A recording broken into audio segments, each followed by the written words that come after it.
Yes, welcome in. The Badgers have caught fire, found their footing. I don't know, whatever it is. They've won four straight games.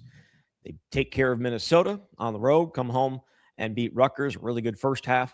Not so great second half for the Badgers, but they're getting ready now to head on the road to Penn State.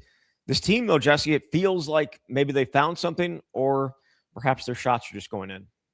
Well, you look like an entirely different team when you start making shots, but it has taken a while for this team to play to the level that all of us believed was possible when this team got together in the summer and you added these transfer portal players and freshmen. It felt like they had a chance to do some damage in the Big Ten. We didn't see that at all early in the non-conference schedule, but you're right. I think found their footing is a good way to put it, starting with that UCLA win and the Michigan win, one of the best wins, as we said before, in all of college basketball this season.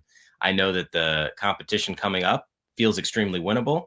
And this is so important for Wisconsin to continue to build that NCAA tournament resume and put themselves in a good spot when we do get to February and March. Yeah, we're going to tackle their spot right now, what perhaps they need to have happen here in the last 2 months of the season to, I guess, hear their name called and perhaps even be better than that. We'll see. But plenty to get to. Before we do, BadgerConnect.com got some basketball content up there. We're actually going to be talking about one of those stories, but with Alexis Billioskis. But what else you got going on up there? Well, our latest Badger Bites that ran last Wednesday, I touched on this on the last show, but was a film breakdown with Joe Krabnoff. I thought it was awesome because it really provided a window into what the coaching staff is looking for, the style of play Wisconsin wants to have, and how they teach the players, because it was looking at a couple games from late in December. Here's what we did well. Here's what we didn't do well. And again, when you start making shots, it looks like you're world beaters, but that's up there. Alexis Billioskis' story and his journey from Lithuania to Wisconsin, and more basketball content on the way at Badger Connect, in addition to all the other sports we have. Yep, absolutely. So go check it out, BadgerConnect.com. We've also got a YouTube channel for those that are listening wherever you get your podcasts. You can also watch us. Just go search the Camp Badgers, subscribe, and that will help us continue to do the shows that we enjoy doing for you. All right, so let's jump into this. Badgers have won 4 straight. They take care of, as you mentioned, UCLA, Michigan, Minnesota, Rutgers. It was much needed, but it also has them at 5-2. I didn't check this morning yet, but I thought that they were right at, I think they're tied for 3rd or tied for 6th, I guess, because there's so many teams ahead of them, but only a game back of 2nd and 2 games back of Nebraska and Purdue, 2 teams that are not necessarily at the same level of history, I think you would say, when it comes to basketball. But Nebraska's probably been one of the stories of the year, kind of like Indiana in college in college football, just running people at this point. But the Badgers won 4 straight. Let's start with that Minnesota game, because it was another one of those games where you had to come back from a double-digit deficit, just like you did the previous, few days earlier than that when they beat Michigan. This one, they come back, they take a lead, push it out, and then had to fight for their lives. And then John Blackwell did John Blackwell stuff there at the end. We spent a long time in the early portion of the season talking about how Wisconsin had not played in close games, and when they lost, they really lost. This stretch here has really shown what this team is capable of, because just because you get down on the road and you're in a difficult spot, they haven't folded. And we started to see this, about a week or 2 ago. But even when Minnesota hits the 3 and the barn is going nuts and there's a few seconds left, just get the ball out quickly, get it to one of your best playmakers. And John Blackwell, as you said, does what he does and buried the 3-pointer. And I couldn't believe that stat that they put out there, that it was the first game-winning 3 that Wisconsin had since Bronson Koenig in the NCAA tournament a decade ago. How time flies, but so clutch by Blackwell and for Wisconsin to continue that momentum. Would have been a real bummer for the Badgers to play this exceptional game against Michigan, beat the number 2 team in the country, a team that's still number 1 in the net rankings, and then lose to your rival in a game that going in felt like a toss-up. But road wins are hard to come by. And even the mark about Greg Gard's record since he took over in road Big Ten games, it's slightly above 500, and yet that's the second best mark during that stretch, which tells you everything you need to know about how difficult it is to win in this league on the road. Absolutely. The John Blackwell shot, you mentioned the first buzzer beater since Bronson Koenig. had a lot of people being like, didn't Chucky hit a game winner, a buzzer beater against Purdue? We forget that Purdue got another chance at winning that game, or tying that game, I should say, because there was 1.2 seconds left when he banked that one home. There's been a lot of like late game shots, but just not the as the buzzer sounding shots. But yeah, that was impressive. The roller coaster of emotions through that one, I think, especially for the people that were in the barn, was we got Bucky on the ropes. Oh no, they've got us. Oh wait, we hit a 3 to send this to overtime, and then John Blackwell hits it. Now there were quite a few Wisconsin people in the house that night, so I don't know. I think maybe the John Blackwell eruption of noise after he hit it was might have been louder than what Tyson had. So, that was a close one, and it was one they needed because, again, we'll talk about this. We're going to break down the schedule as you're looking ahead here, these final 13 games. They needed that win. They needed Rutgers. They needed UCLA. Michigan was obviously one that no one expected, but you went and got the best win of anybody in the country. You could not afford to lose that Minnesota game. You just need, when you have a win, and it's right there, and then you make some mistakes that allow them a chance. But they've been able to, they fought in that one. And I think that, to me, is also a rather significant, I don't want to say change. We kind of talked about this with Michigan, but earlier in the year, their competitive maturity, I believe, is that what Greg has talked about? They have shown that specifically in those 2 road games of overcoming double-digit deficits and not letting it get out of hand. To quote Ron Burgundy, would you say we were in a glass case of emotion in that Minnesota game? Yeah, obviously what they've been able to do here in this 4-game stretch shows how much they've grown. And I think some of us automatically assume that you get this pool of talent together and it's going to work right away. But this is a good illustration of why these guys need time on the court together, no matter how much time you spend in the summer or in preseason conditioning, all that kind of stuff. I think sometimes it just takes time. And it was interesting that's coincided with Austin Rapp getting hurt and going to the bench. Now he's back, and he did play in the last game that Wisconsin won against Rutgers. But this is just a great sign for Wisconsin moving forward. And to stick on the Blackwell topic, I think he deserves some credit here too. We knew he was a great player, but he was going through a very difficult stretch on the floor. He had a 1 for 11 game. And we mentioned this on the last show, or the last couple of shows, when Matt Painter's talking about after the Purdue game, sometimes it's when you catch a player. He's been around the game long enough to know what a talent Blackwell is, and he's continued to step up and not let that stretch define the rest of the season. If you are a go-to guy on this team, you've got to be able to get past those difficult moments and continue to be a leader. And I think we've seen that from Blackwell, who was a co-Big Ten Player of the Week. That's pretty darn good. Yeah. So he's averaged, he went 3 of 4 games without being in double figures. The loss to Nebraska was at 7. That was the 1 for 11 game you were talking about. He had 14 in that loss against Villanova, but then had 8 against Milwaukee and just 9 against Purdue. But since then, at least 17 in every game, and it's earned him co-Big Ten Player of the Week honors, which Nick Boyd got last week for his remarkable performance. That duo, and I know there has been a lot of talk about them, especially in the offseason, of them going head-to-head and getting after it against each other and putting them on separate teams because they want that competitive fire to be on both sides. And now I think we're now kind of seeing why they are, I think, up there as one of the best backcourt duos in the Big Ten and potentially in the country. I mean, you just look especially the way they can score. I'm working on a story on this right now because I just think it's fascinating, and they are the highest scoring backcourt in the Big Ten. And obviously Wisconsin's style has changed over the years, so it is a bit of an apples to oranges comparison. But we knew in the summer that this had the potential to be a pretty special dynamic, even though all we saw was them on the other side going against each other. But part of that was to fuel that so-called competitive spirit with the 2 alpha dogs on the team and get everyone else to rally around this.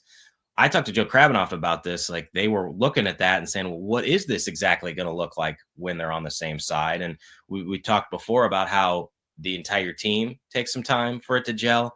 I think you could say the same specifically about Blackwell and Boyd, because early in the season, Kravinoff talked about perhaps there were some moments where it was one guy gets his and the other guy's looking at it like, well, now it's my turn to shoot. And it's not like they're selfish players. That's certainly not what I'm saying. They've been able to coexist and make this team better. But if you are a scorer and you're used to having the ball in your hands, as both those guys have been, you want to get some shots up and you want to get your opportunities. And now they've been able to function better with each other on the floor. And Greg Gard said the last week that is a big reason why Wisconsin's play has been elevated of late. And so they've really played well off each other. There's a reason why both of them are scoring 18 plus points per game. And I think having Nick Boyd handle the ball as much as he does, yeah, maybe that means that Blackwell doesn't have it as frequently, but it does free him up to do some different things. And it's not like Nick Boyd is a selfish player. Yes, he is going to look for his shot. He's going to get into the lane, but he's coming off a game where he had a career high 9 assists. So he's going to draw defenders and then distribute. I also think Nick's game in general is just so fascinating to watch because he's relentless. He's incredibly competitive. And I'm watching that Rutgers game thinking, he just missed 5 shots in a row. He's 1 for 6 to start this game. I guess it's not Nick's night. And then he just gets hot. And in 5 minutes, it feels like he's exploded and he ends up with 32 points. And again, those 9 assists. But that's what he's capable of. And then when he's scoring like that, you've got to account for him. But when you've got other guys like Blackwell on the floor, it just, I think, makes it extraordinarily difficult for other teams to defend. So they've been really entertaining. And obviously, those guys are the keys to Wisconsin making a run here as we get deeper into the season. And I also think they can pick their teammates up, right? Like sometimes the ball's just not going to fall for you. And I look at the end of the Minnesota game, Nolan Winter, where he has an opportunity to essentially salt that game away with one free throw. And he gets 0 free throws and it allows that 3 to happen. And then obviously Blackwell does what he did. And you can see when John Blackwell's doing his best, who is that?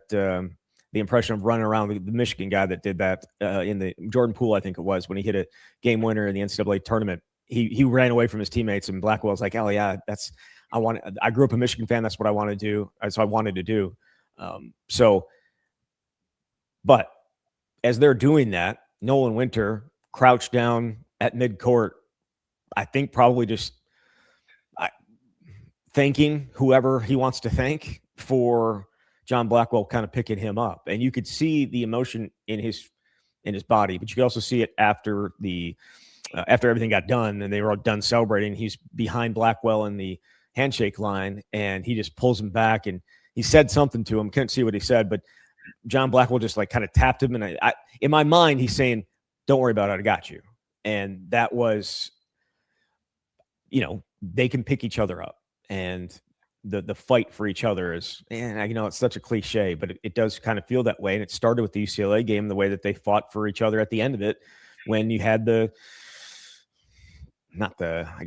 shoving contest, whatever you want to call it, after the hard foul. So yes, those guys are absolute dogs, and we're seeing them take on that leadership even more so. They are the guys that make these teams go. And it's not just, John Tonje was obviously the headliner last year, but John Blackwell and Nick Boyd, I think, are the headliners this year. And Winter's playing great basketball as well, averaging 14 a game. But those first two are the ones that have really pushed them. Now, if you were to lose one of them, that would be unfortunate.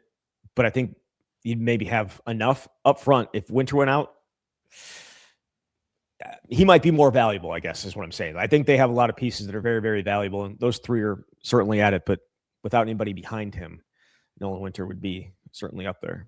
It certainly feels like when they're playing at this high a level, specifically Boyd and Blackwell, they're never really out of a game as long as you can be within striking distance because of how quickly they can score. And Boyd is just, it doesn't matter how many times he gets to the cup. If someone blocks him, he's going to keep going. And the staff has talked consistently about how he's pretty much the fastest dude that they've had an opportunity to coach. They played against some players like him, but that just changes the dynamic. And obviously Blackwell having the sophomore year that he had and knowing this team, just like Nolan Winter, but they've gotten contributions around them. We were this deep into show and haven't mentioned the fact that Braden Carrington buried 7 3-pointers against Minnesota.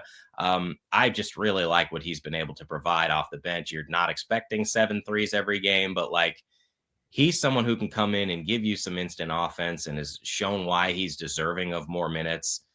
But yeah, you'd love to have Blackwell and Boyd on the floor, just really controlling things. Minnesota did not particularly like Braden Carrington. Maybe not the players, but the fans certainly did not. And I get it. He was the homegrown kid. He comes and plays, and he wasn't as good as you guys wanted him to be, right? I get that. And he left and came back, and he was nervous. He said he barely slept the night before. And like the Michigan game was obviously number 2 team in the country, undefeated on the road, all that. No butterflies. This one, coming home and having to do that and then play that well. He said his favorite 3 was a corner 3 where he put it up and he knew it was going in. So he did a little Steph Curry. As soon as he knew halfway through it was going in, he turned to the student section and just gave them the business, just like they gave him the business most of the night. Yeah, that was fun. And then we got to talk to him, a couple days later, and he was talking about, he was asked, did you ever consider not coming to Wisconsin because of that rivalry between Minnesota and Wisconsin? Like, some people wouldn't want to do that. And he goes, no, it actually kind of made it even better that I get to play them twice a year or twice.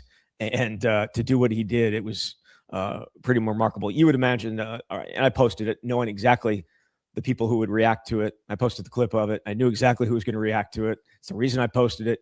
It's a little bit of I just can't help myself with Minnesota fans sometimes. I just can't. And so, yeah, that was fun for him. And he'll get another chance here in a couple of weeks to see if he can do it again.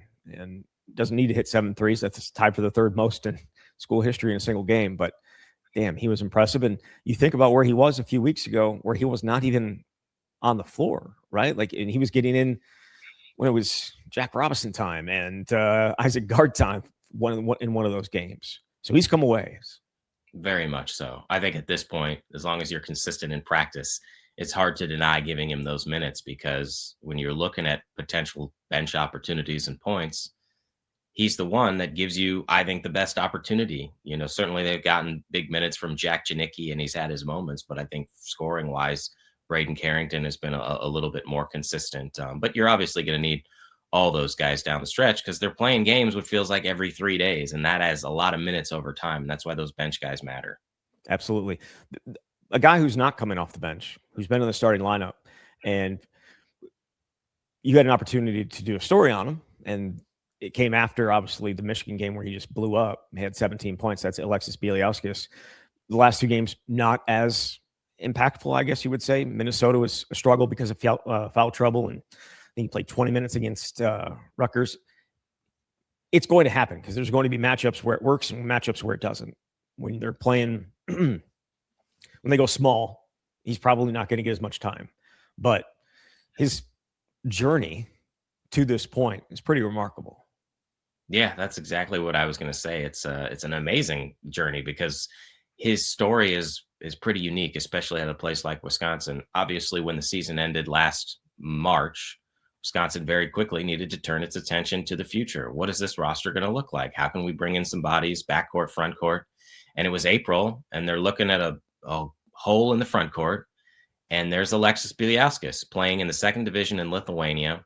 I remember talking to Alexis about this before the season started, but you're in a spot, especially as an international player, where you're putting a lot of faith and trust in your agent to put you in the right situation. And so his agent set up a Zoom call with Wisconsin's coaches. At the time, Kirk Penny was still here, so he was on that call as well. And Alexis said it was my best Zoom call. And ultimately, he made the decision to commit to and sign with Wisconsin without ever coming here, but just feeling like it's going to be a good fit system-wise. European style of basketball fits what Wisconsin wants to do out of the pick and roll and all that.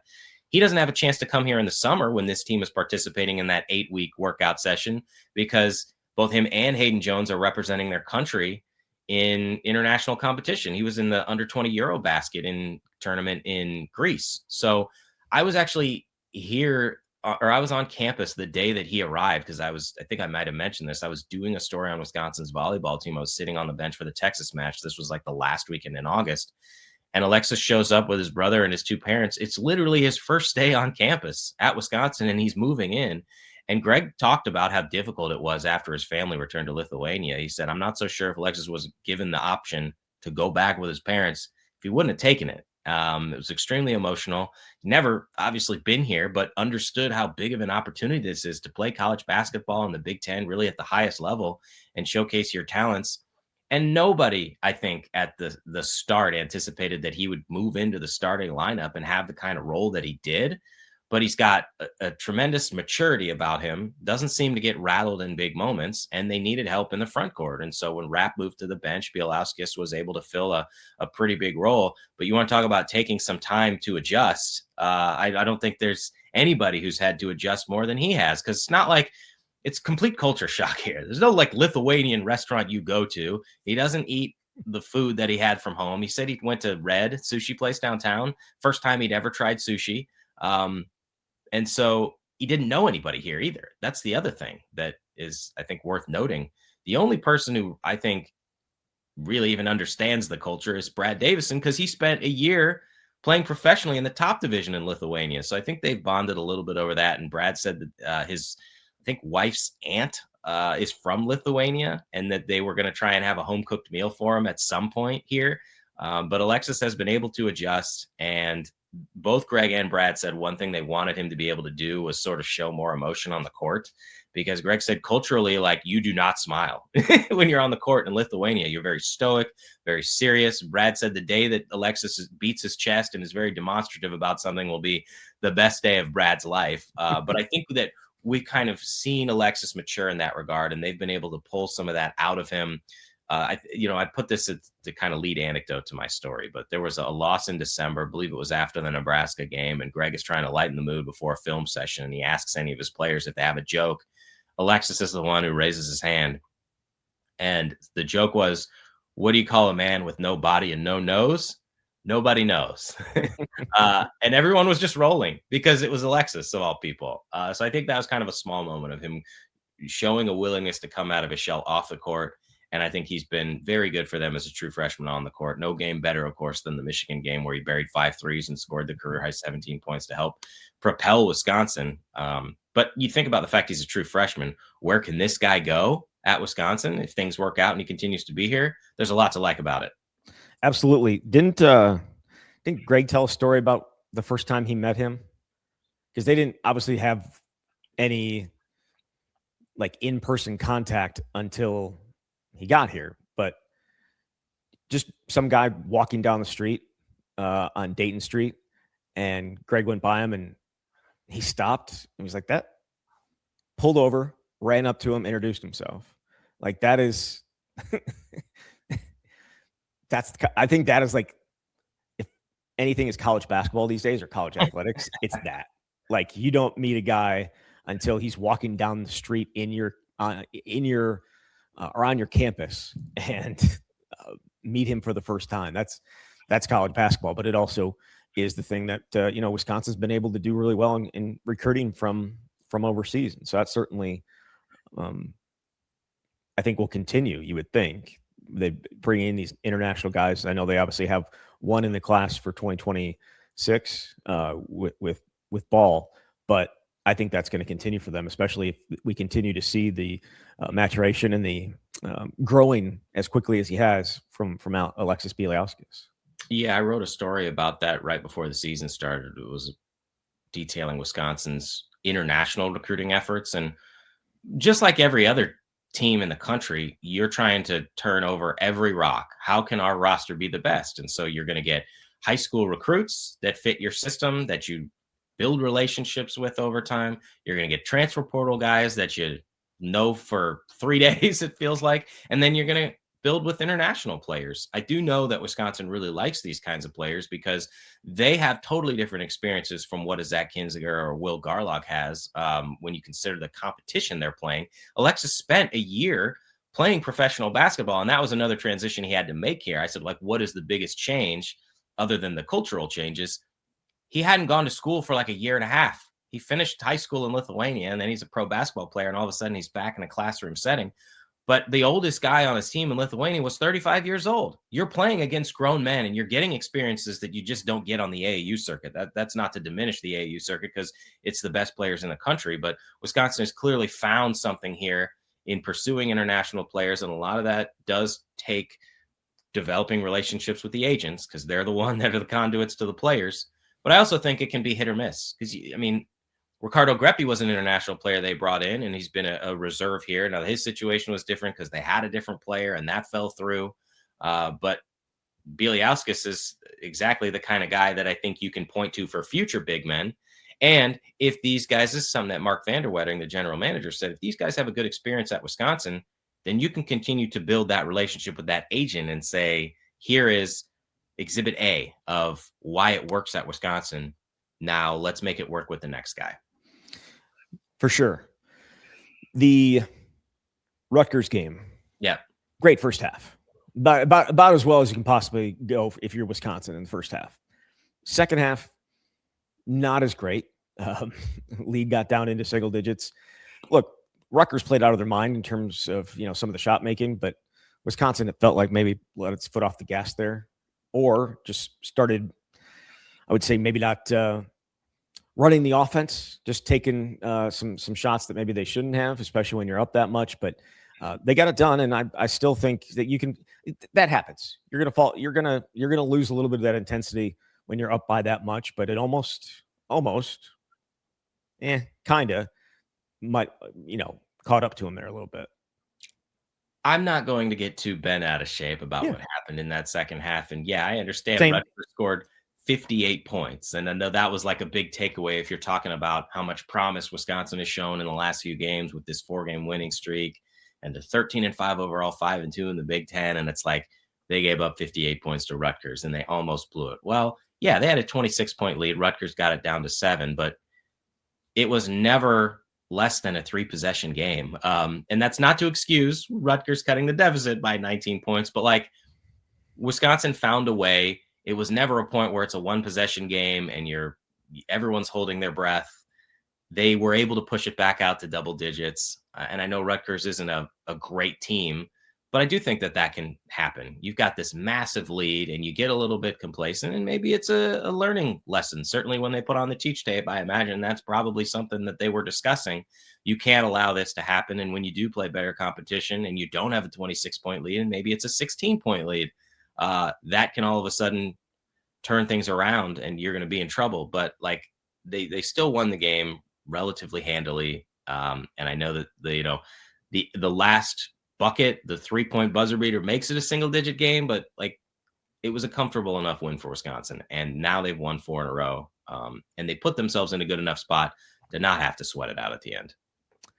Absolutely. Anything you want to talk about more on those games? And we've got a little overreaction that we'll play and probably hit on some more things from these last few games, the last 4 games. But anything else on these games? The only thing I'd say is I just like the variety of ways in which Wisconsin has found opportunities to win close games, building double-digit leads.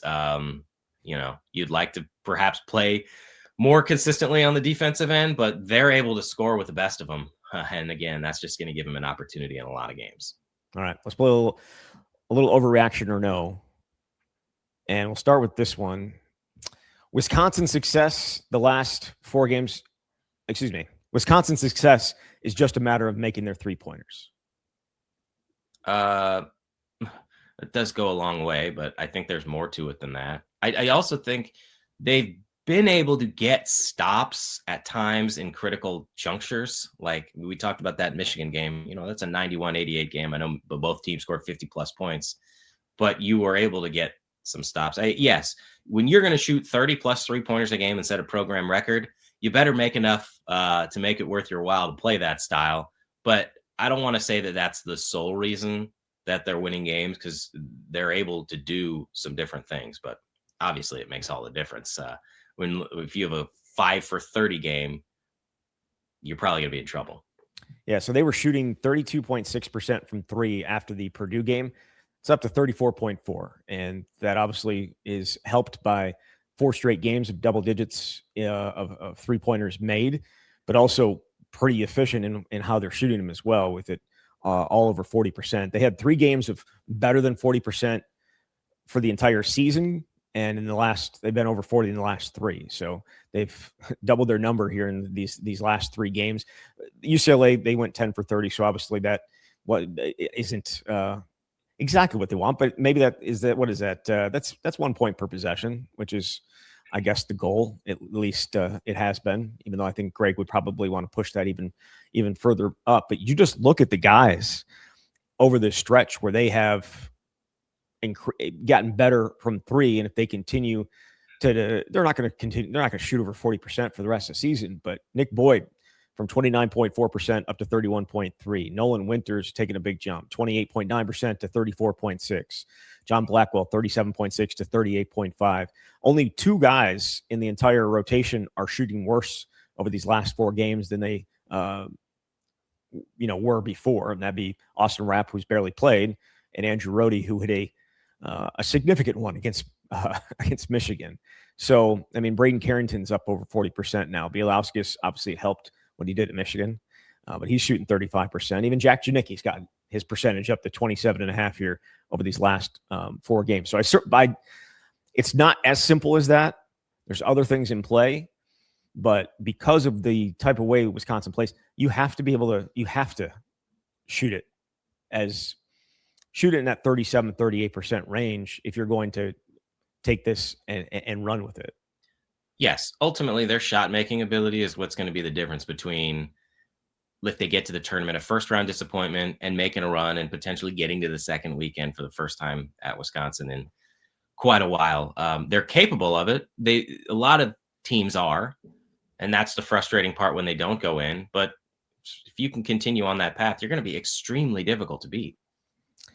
Yes. So that is a overreaction. It's not just the 3-pointers. There's more to it than that, but everything looks better when you're making threes. All right. Absolutely. Another one here. 5 more wins. No, let's wait on that. John Blackwell, not Nick Boyd, will become the first Wisconsin player to average 20 points since Michael Finley. Neither player will. So overreaction. You know what Nick Boyd's at right now? Is it 19.9?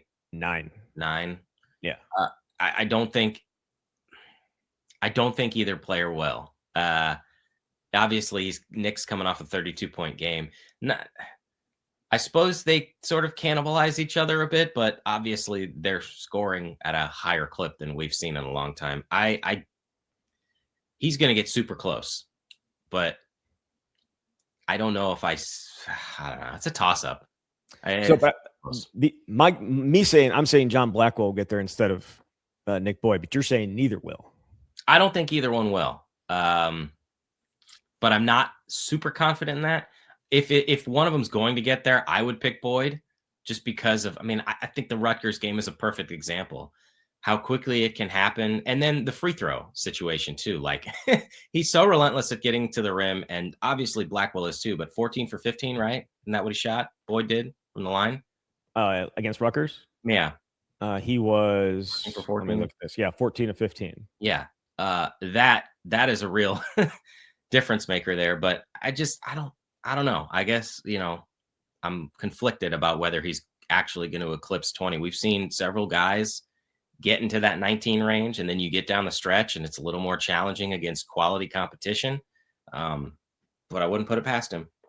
For what it's worth, Nick Boyd has 115 free throw attempts this year. John Blackwell has 106, and he also missed a game. So it feels like, per game, they're not that far off in how often they're getting to the free throw line. And both of them are 80-plus free throw shooters. So that's significant. Yeah, absolutely. Right. Wouldn't it be great if they both were 20-plus? What's more, you've already answered this, but what's more likely? Both of them get over 20 or neither of them gets over 20? And obviously you're going to say neither because you don't even think one's going to do it. I'm so conflicted on that one. I think it might be a situation where Nick finishes the year at 19.9 or something like that. But look, if you keep doing what you did against Rutgers, you're going to be well past that. So Wisconsin is 5-2, as you said, in Big Ten play. I think most would suggest that if they get to 10 wins in the league, that will be enough to get them in the NCAA tournament. So overreaction or no, 5 more wins makes Wisconsin a lock for the NCAA tournament. So 5 more wins would put them at 10-10 in the league. Yes. Is that what that? Yeah. And then they'd be, let's see, 18 and 13, I think. No, I don't like that spot. One of my concerns is who do you beat and who do you lose to? Like, they have the best win. The thing they have going for them is there's no bad losses. There are blowout losses, but they're 12-0 against quad 2 through 4 teams, but they're 1-5 against quad 1 teams. And so I feel like you need to get a couple more of those. That's tough because the Big Ten is so difficult. And right now their net ranking is 39. And that's a good spot to be in. The bubble's so bad. That's the other thing, I guess. So maybe that's enough, but I wouldn't want to be sitting there at 18 and 13 or whatever that would be. Agreed. So I went diving into it to see exactly, what their chances are. You think about these next 4 games. If they were to win the next 4, it's Penn State, at Penn State, home, and then 3 straight home games: USC, Minnesota, Ohio State. Ohio State's probably obviously the best of those 4, and they're right around them in the net ranking. But I went to T-Rank, and they have them as significant favorites in those 4 games. At least 4.5 spread for each of those 4 games, and all of them have at least a 66% chance of winning those 4. But then you look at the next, 9 games after that, and they might be an underdog in 7 of them, because you go to Illinois, you go to Indiana, you get home against Michigan State, at Ohio State, home against Iowa, Oregon out on the road, and Washington on the road, and then Maryland at home. That's the one that you would expect them to win, and then you go to Purdue to end the season, and at Illinois, at Purdue, 13% chance to win that game. But either way, if it projects out this way, if they win 6 more games, they'd be 19-12 and 11-9 in conference. I do think 10-10 would get them in. The way that the Big Ten played in the non-conference, I feel like 10-10 gets them in. The more I think about this, I think if you close the regular season 5-8, and then Big Ten tournament's a factor here too. Correct. You lose that first game, you're not getting in. I just don't. 18-13 and 10-10. I mean, this projection is 19-12, 11-9. I think that extra win is enough to be the difference. I just don't know how you could feel good if you close 5-8, no matter how hard the league is. Because you're talking about how well the groups played in the non-conference. Like, Wisconsin doesn't have quality non-conference wins in the way that some of these other teams do, and that's my hang up here.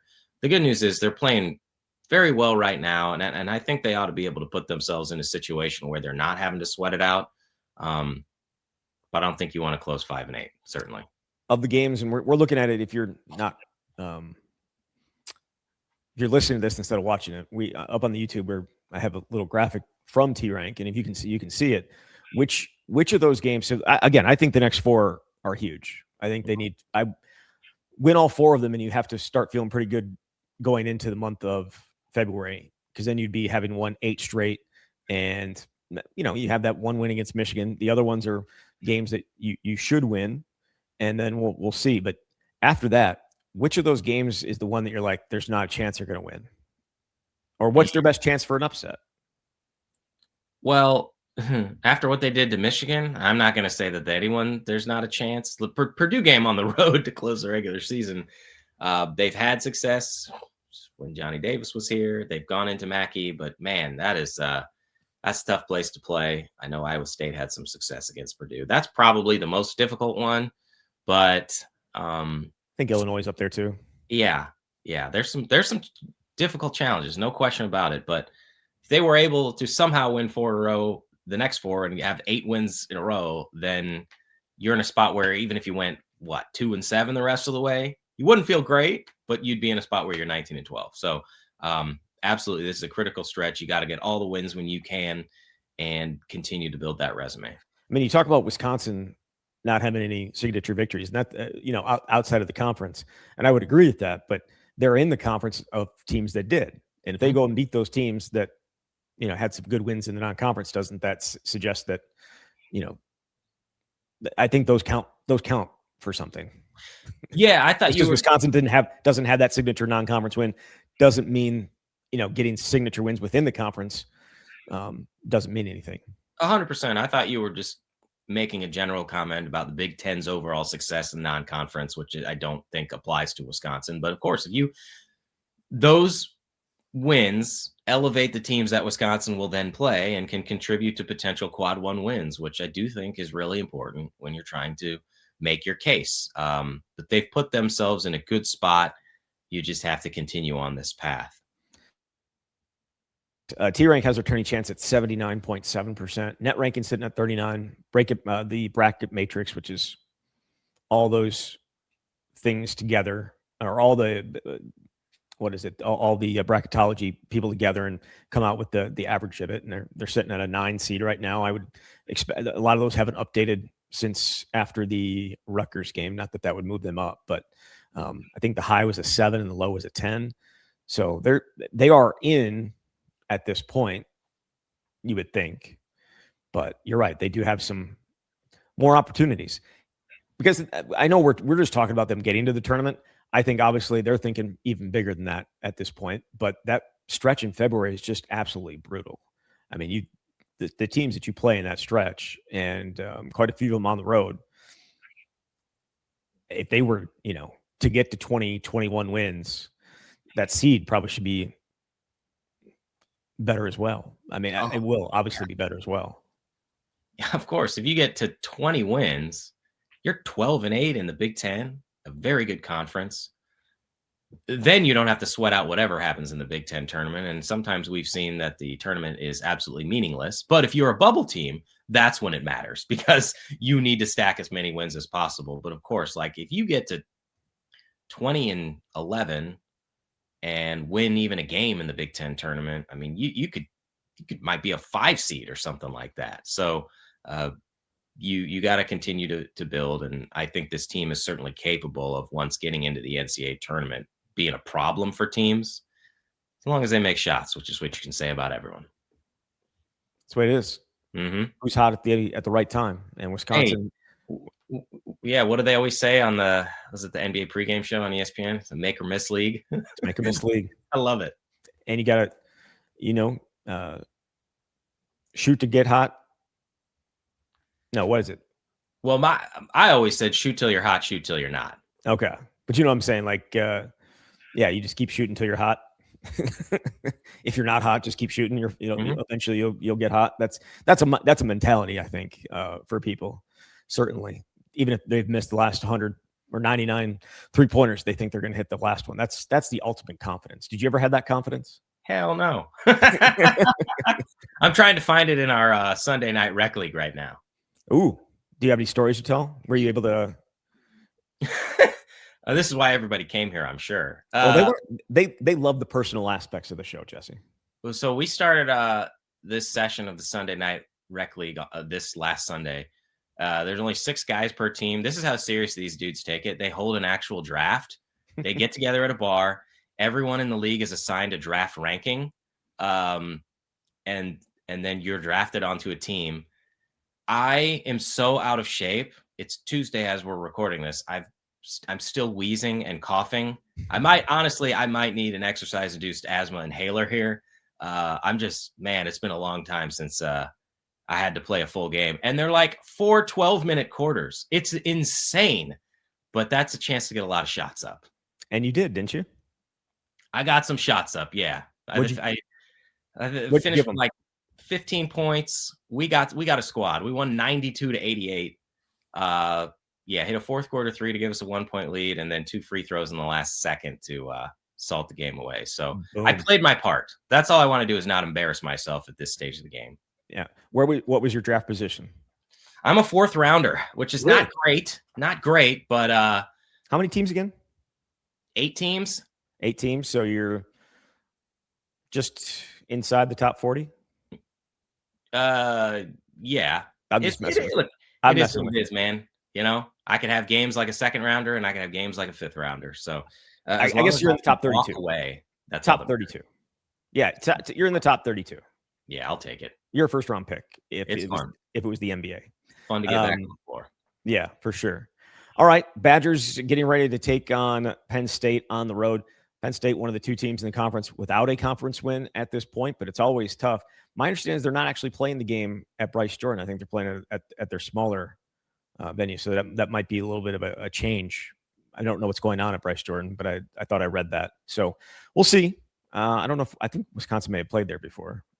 I'm sure they did at some point, obviously before Bryce Jordan was built, but we'll see. Badgers, again, at Penn State, and then they, again, come home and will take on USC on Sunday. So we'll have plenty to talk about next week. Jesse, thank you very much. Thanks, Zach. Talk soon. All right, there he is, Jesse Temple from Badger Connect. You've been listening to The Swing.